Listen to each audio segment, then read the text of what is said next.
Yeah, I was recently being interviewed in a podcast and I was asked, what is the universe in?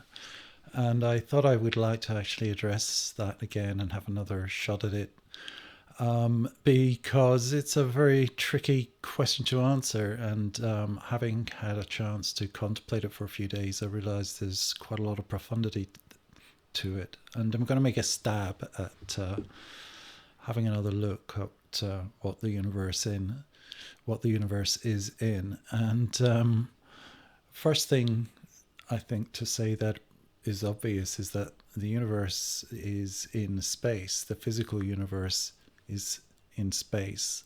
And all things live in association with space. If there was no space, then of course there would be no things. You can't think of a single thing that is not in contact also with space. So, what is the nature of space, first of all?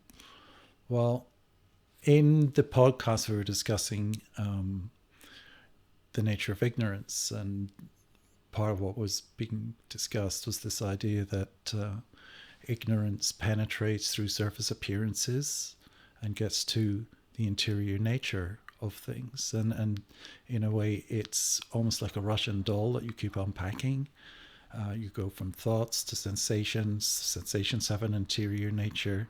Then you get to the idea of expansion and contraction. Certainly, the sensations of contraction have an interior nature that then release and become experiences of expansion. And even they have an interior nature which leads to a kind of intelligence or knowing or understanding of what is being experienced that's not self-generated but arises spontaneously out of a kind of universal intelligence that has this curiosity to know. So as we look inside of our own nature, we will eventually come to an experience of space. We'll come to an experience of stillness. I mean, space on the outside is still. We'll come to an experience of space on the inside that is also still. I mean, here we're looking at this idea of as above, so below, or as it is on the outside, so it is on the inside. So as we begin to look inside and we look through the surface nature of objects that appear in mind, such as images, ideas, sensations, visions, and luminosities, as we begin to look into the nature of all of those phenomenon, we break through to their interior nature, and everything eventually converges on this point of absolute stillness, which sometimes referred to as a point of unborn potential. So there is an interior space, and because we can experience it very directly, I think we can begin to know its nature, and it has a quality of intense vitality to it. That's certainly one thing that can be said. Now, when it comes to external space, it's also really quite interesting, because I don't think, not that I'm a scientist, but as far as I understand, I don't believe science has really managed to get a handle on space, because, sort of without parameters, how do you define it? How do you calculate its nature? It's a great mystery. And really, the impression that we get of distances, which is what is so kind of mind-boggling about space, the idea of infinity, for example, is quite mega and difficult to make much sense of, certainly superficially, is dependent on the presence of objects, because it's the distances that exist between objects that give space, or give the impression that space has dimension. If we are to take all objects away, then that impression goes. There was a great work of art that I once went to in the engine room of the Tate Gallery, and it was like a giant, cargo container, but say 10 times the size. And as you approached it from the back, it just looked like a metal box. But as you came around to the front, you saw this wall of blackness, and it was open, and you could actually walk into it. And it was one of the most memorable pieces of artwork that I've ever seen, because not many pieces of artwork make your heart rate go up. Now, as you approached this boundary of absolute blackness, it was without dimensions. There was no visible objects, so it was impossible to tell whether that space was infinite or how far. There's no impression of depth, how far you were stepping into, whether there was going to be anything solid behind it. So, and all I was looking at was space. Space itself really is essentially without dimension. This block of space in between my hands, if there were no objects, if there were no hands, then how would we know, how would it be knowable whether that was infinite or finite? The space itself can't be defined, or it's without definition. So I've always had this rather crazy sense that space itself could be God. And it's quite hard to go into all the reasons in this brief exploration of why that might be the case. But wouldn't it be amazing if the thing that was most abundant, most obvious, most ubiquitous was in fact God itself, this great, mysterious, elusive thing that the vast majority of modern people don't even think exists? What if, in fact, rather than us being discrete objects existing inside of a kind of dead vacuum, what if, in fact, this vacuum of space was almost like a projector manifesting us miraculously out of no thingness from moment to moment? What if that point of unborn potential, that point of seeming unknowing or unknowability, was a point of miraculous emergence? And I think when you begin to explore the space on the inside, you begin to recognize that in fact that is what is occurring, the interior space, as you begin to experience it more and more directly, and even relax into it, and in some ways maybe even become identified as it. You recognize that it is continuously refreshing itself. This is a cycle of impermanence, arising, passing away, arising, passing away, as I referred to in the last podcast, that it is like a drop that drops into this pristine pool of stillness. Those drops then re-merge with that stillness, but then there's that constant preparation for, out of that stillness, some sort of new drop to produce new ripples, new manifestation. And in a sense, space has this nature, as I see it, of continuously returning to stillness, or returning to its essential nature, and then miraculously from that point of unborn potential, regenerating, remanifesting again and again. Now, what if space itself is an object? And what if space is viewed just as an object with ignorance? As I discussed, something viewed with ignorance, you just see the surface. What if there's an interior nature to space itself? And that is quite interesting, because I think if you penetrate the nature of space itself, you discover there is an interior nature. That the interior nature of space itself is light, is luminosity. It's pure light, and it's light that exists in a sense almost as an unborn potential. The light only reveals itself when an object enters the space, then the light illuminates it. So it's the light of space, or the light of knowing, that then illuminates objects as they emerge. Just as we were, say, floating in the darkness of space, and then suddenly, well, we weren't even there, but we were able to, say, be in the middle of space. It might look absolutely dark, but then if we could then put our hand out into the space, the hand might illuminate. Just in a sense, the earth looks like it's surrounded by the blackness of space, but it's illuminated by a light that would be invisible to us unless that light hit the sphere of the earth.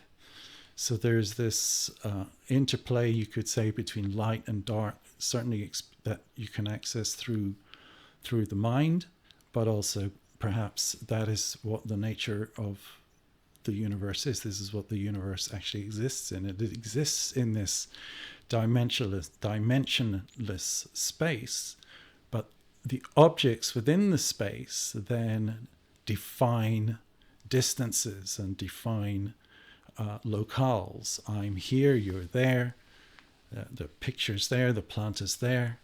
So, but the space itself is without dimension, without locale, so or locality. So there's this play between locality and non-locality. It's just it's a great dance, a great, as they say in the Hindu tradition, a great lila, a great play, an orgasmic dance, really, of manifestation, birth, and then death, and then rebirth, and then death.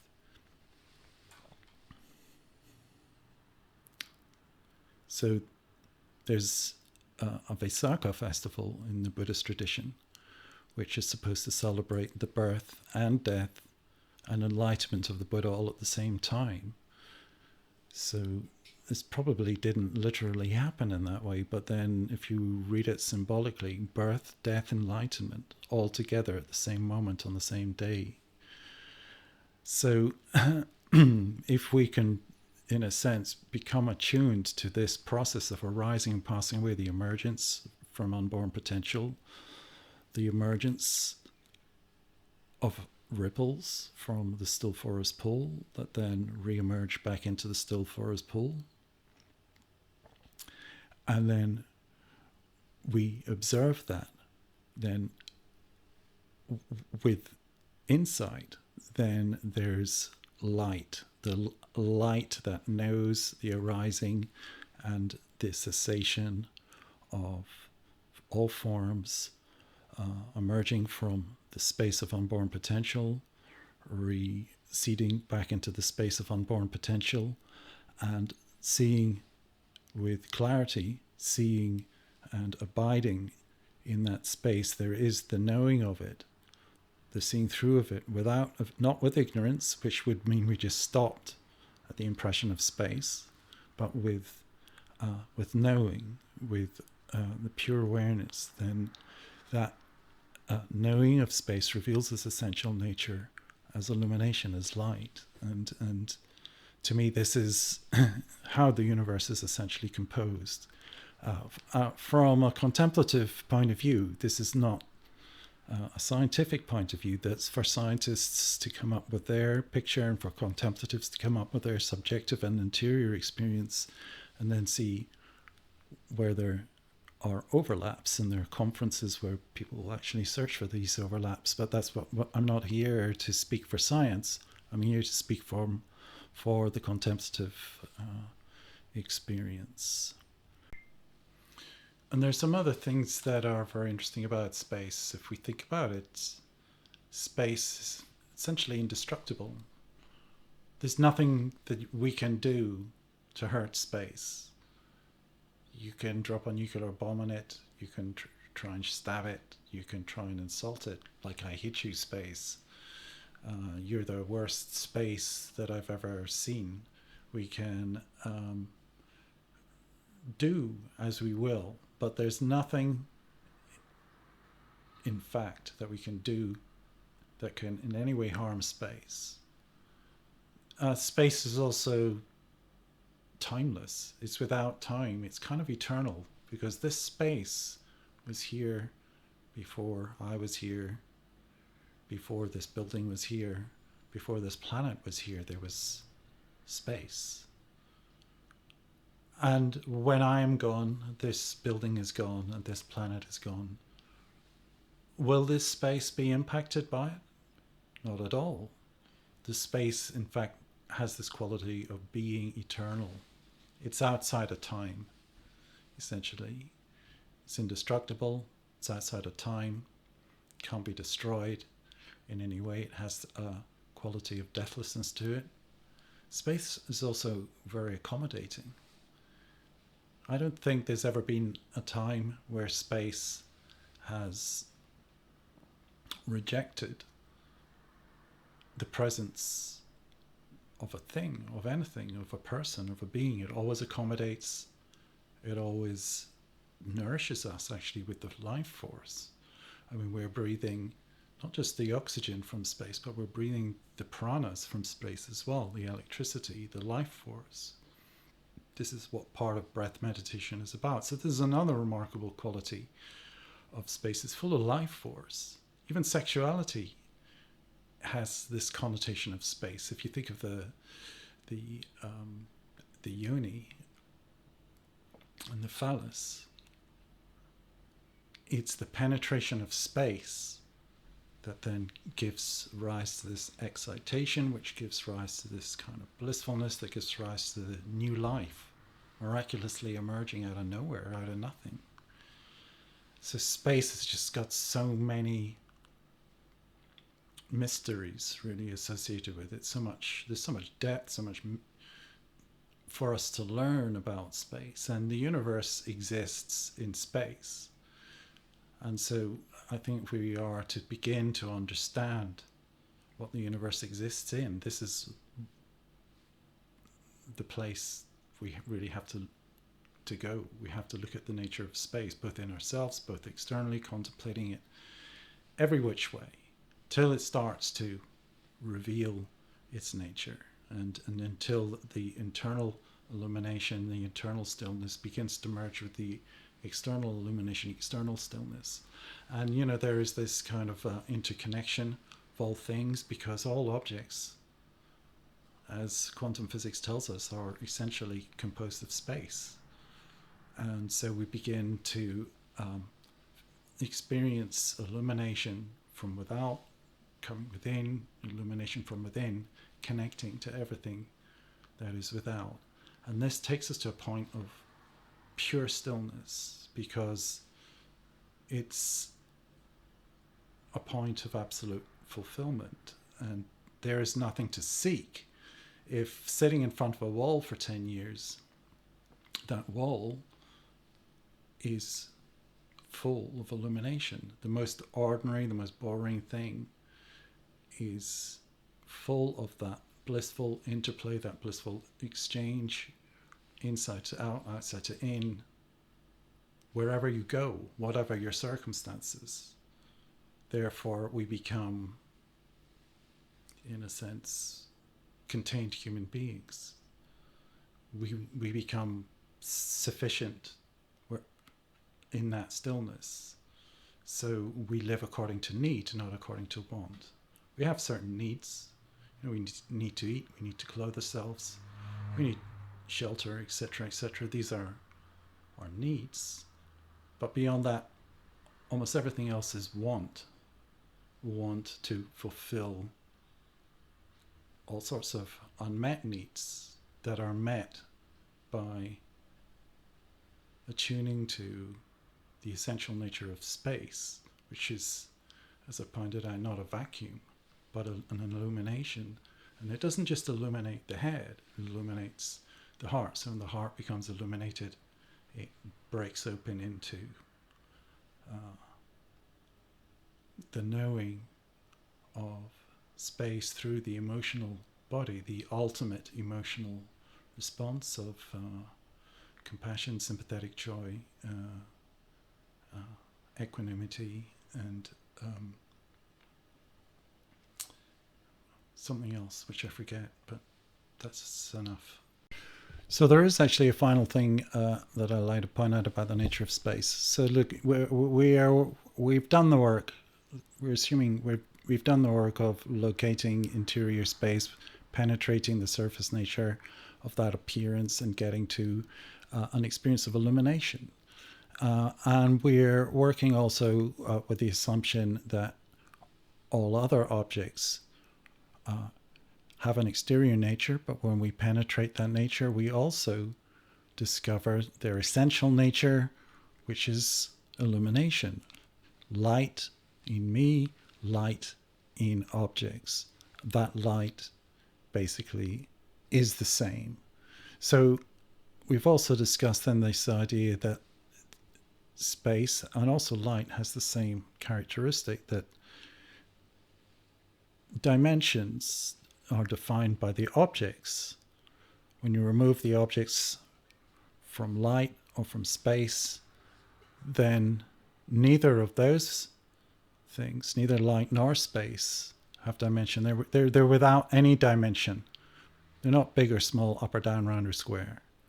So the whole universe as we know it seems big because of the objects that exist within that universe. There's hundreds of thousands of billions of planets and stars, which are all objects, all phenomenon existing within that space. They're all appearances. They all have surface appearances. If we penetrate through that surface experiences, we discover that at the heart of the objects, at the heart of the earth, there's light. It's all physical matter also has as a characteristic light. This is a contemplative insight that I can confirm is the case, at least in my experience, and you can discover that too for yourself.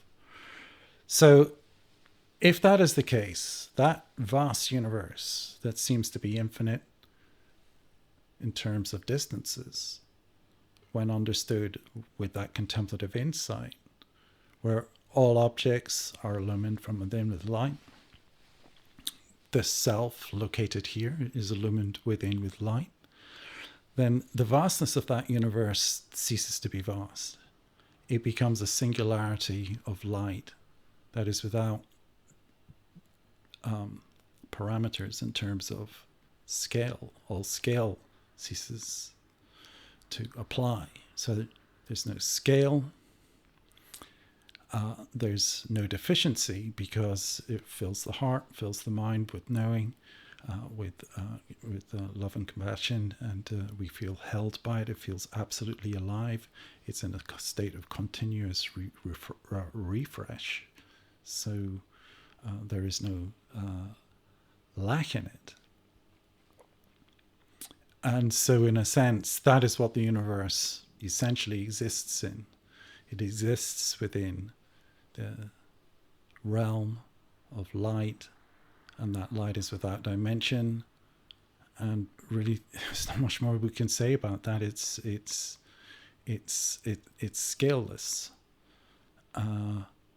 despite the vast scales that seem to appear when looking at it from these eyeballs out. I had the experience once of I was doing an all-night meditation and got up to get some fresh air at about 3 a.m. or something. It's a crystal clear night. I sort of stood outside, looked up and saw these stars. Now, up until that point, whenever I looked at this universe, I used to feel a kind of interior nausea because it's just like little me, vast universe, not safe place. What am I going to do about my situation? But in this instance, I looked up, and I think because my mind had reached a kind of point of peak stillness, I experienced the universe as being inside of me. I experienced the universe as being, in a sense, scaleless, without scale, existing within this bright mind. And I just felt a sense of benevolence from within, from the universe, and I felt the universe was inside of me. Not really me, little me, but my essential nature was inside my essential nature, not outside, and seemed no longer like a threat. And actually, now, I sometimes do a meditation where I get into the experience of interior space, and then I imagine the light of the stars shining through me, and it's just a very lovely meditation that in a sense reorientates the impression of my flesh body being situated in this very, very dangerous situation, which really can't be defeated. From the point of view of the flesh body, we are already defeated. We cannot survive. But from the position of seeing the universe without ignorance and experiencing the body without ignorance, then not only can we survive, but the question arises, actually, what has been born? What has actually appeared in the first place? Because what we are experiencing is prior to birth and defeats death. It's essentially deathless. So this is another characteristic, you could say, of space that is discoverable. It may sound far out, but it is nevertheless discoverable by all of us. With a little bit of pointing out instruction, anyone can get there and begin to deepen and deepen their association with that knowing. I think that is probably all I have to say right now on this idea of space, but I wanted to give a better answer than the one that I gave, because I wasn't very happy with what I came up with in the podcast, and this is really made for Peter. I'll be sending it to him, and also I'll post it on YouTube. So hope you find something of interest there. Bye for now.